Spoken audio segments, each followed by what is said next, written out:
ഇത് രമേശ് ചെന്നിത്തല അല്ല, ഇത് കാത്തിരിപ്പ് മന്ത്രി. ഇദ്ദേഹം കഴിഞ്ഞ ദിവസം ലീഗിനെ ഒന്ന് തട്ടി. അതിനൊരു മറുതട്ട്. മുസ്ലിം ലീഗുമായി കൂട്ടുകൂടുന്നതിനെതിരെ ഏറ്റവും ശക്തമായ നിലപാടുകൾ സ്വീകരിച്ചിട്ടുള്ള രാഷ്ട്രീയ നേതാവായിരുന്നു അദ്ദേഹം. ആരാണ് ഈ അദ്ദേഹം? CKG ഗോവിന്ദൻ നായർ ജീവിതകാലം മുഴുവൻ കോൺഗ്രസുകാരനായി ജീവിച്ച ആൾ അല്ല. ഒരു അവസരവാദിയും ഒരു മാടമ്പിയുമാണ്. കടുത്ത മുസ്ലിം വിരോധി. തലശ്ശേരിയിൽ വലിയ നായർ ഭൂ ഉടമയുടെ മകനായി ജനിച്ചു. 1952 കോൺഗ്രസിനെ പിളർത്തി കിസാൻ മസ്ദൂർ പാർട്ടി ഉണ്ടാക്കിയിട്ടുണ്ട്. കോൺഗ്രസിനെ പിളർത്തി CKG കിസാൻ മസ്ദൂർ പാർട്ടി ഉണ്ടാക്കിയതുപോലെ രമേശൻ നായർ കോൺഗ്രസിനെ പിളർത്താൻ ശ്രമിക്കുന്നത് എന്തിനാണ്? അന്ന് മലബാറിൽ 2-3 സീറ്റ് മുസ്ലിം ലീഗിന് കൊടുക്കുന്നത് ഭാവിയിൽ മുസ്ലിം ലീഗ് കൂടുതൽ സീറ്റുകൾ ആവശ്യപ്പെടുന്നതിന് വഴിതെളിക്കും എന്ന് പറഞ്ഞുകൊണ്ട് അതിനെതിരെ ശക്തമായ നിലപാട് സ്വീകരിച്ച CK ഗോവിന്ദൻ നായരെ നമുക്ക് കാണാൻ സാധിക്കും. CK ഗോവിന്ദൻ നായർ പറഞ്ഞ കാര്യങ്ങൾ അക്ഷരം പ്രതി ശരിയാണെന്ന് പിൽക്കാലത്തെ കേരള രാഷ്ട്രീയം തെളിയിച്ചിട്ടുണ്ട്. ഒരു ഭാഗം പോലെ കേരളത്തിന്റെ രാഷ്ട്രീയത്തിൽ ഇന്ത്യയുടെ ഈ വിരിമാറി നിൽക്കുന്നു മുസ്ലിം ലീഗ്. 1940-50 ഇതൊരു കൊച്ചു ചെടിയാണ്. അത് ഞൊരണ്ടിക്കറിയാം.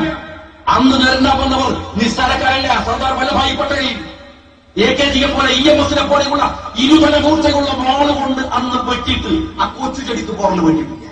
ഇപ്പോഴോ 63 കൊല്ലം ആഴങ്ങളിലേക്ക് വേരുകൾ, ഉയരങ്ങളിലേക്ക് ശിഖരങ്ങൾ പടർന്ന് പന്തടിച്ച് നിൽക്കാൻ ഈ വലിയൊരു മരമുറിക്കാനാണ് താടി പഠിക്കുന്ന ബ്ലൈനുമായിട്ട് കുറെ ഭീക്കരി കുട്ടികൾ വരുന്നതെങ്കിൽ അവർ ചരിത്രത്തിലെ ഏറ്റവും വലിയ പരിഹാസ്യരാണ്.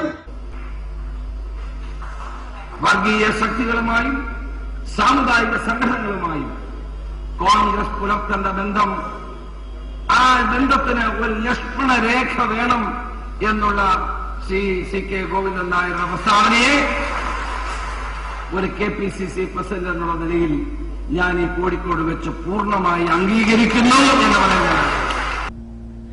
മതത്തിന്റെ പേരിൽ തീവ്രവാദ നിലപാടുകൾ സ്വീകരിച്ച് അധികാരത്തിലേറാനുള്ള ചിലരുടെ ശ്രമത്തിന് കേരള ജനത ശക്തമായ തിരിച്ചടി നൽകിയിരിക്കുകയാണ്. മുസ്ലിം ലീഗിനെ തകർക്കാനായി രംഗത്തെത്തിയ PDP, SDPI തുടങ്ങിയ പാർട്ടികളുമായി ഉണ്ടാക്കിയ അവിശുദ്ധ കൂട്ടുകെട്ട് CPMന്റെ തകർച്ചയ്ക്ക് ആക്കം കൂട്ടി. മുസ്ലിം ലീഗ് 100% മതേതര പാർട്ടിയാണ്. ന്യൂനപക്ഷങ്ങളുടെ അവകാശങ്ങൾ സംരക്ഷിക്കുന്നതോടൊപ്പം ഭൂരിപക്ഷത്തിന്റെ അംഗീകാരം നേടാനും അവർക്ക് കഴിയുന്നുണ്ട്. ബാബരി മസ്ജിദിന്റെ തകർച്ചയ്ക്ക് ശേഷം കലാപങ്ങളുടെ നാടായി കേരളം മാറുന്ന ഘട്ടമെത്തിയപ്പോൾ പാണക്കാട് സയ്യിദ് മുഹമ്മദ് അലി ശിഹാബ് തങ്ങളുടെ ധീരമായ നേതൃത്വം കേരള സമാധാനത്തിലേക്ക് നയിച്ചത് സമൂഹം നന്ദിയോടെ സ്മരിക്കും. മതേതര നിലപാട് ഉയർത്തിപ്പിടിക്കുന്നതുകൊണ്ട് മുസ്ലിം ലീഗ് മുന്നോട്ടു പോകുന്നത് ചില ചിത്രശക്തികൾക്ക് ഭീഷണിയാകുന്നുണ്ട്. ഏതുതരം തീവ്രവാദവും എതിർക്കപ്പെടേണ്ടതാണ്. മതേതരത്വം നിലനിർത്താനും മതസൗഹാർദ്ദം ഉയർത്തിപ്പിടിക്കാനും മുസ്ലിം ലീഗ് വഹിച്ച പങ്ക് വളരെ വലുതാണെന്നും അദ്ദേഹം പറഞ്ഞു. ഒരു ശക്തി വിചാരിച്ചാലും ഇന്ത്യൻ യൂണിയൻ മുസ്ലിം ലീഗിനെയും കോൺഗ്രസിനെയും മാറ്റി നിർത്തിക്കൊണ്ട് തമ്മിലടിപ്പിച്ചുകൊണ്ട് പോകാമെന്ന് കരുതണ്ട.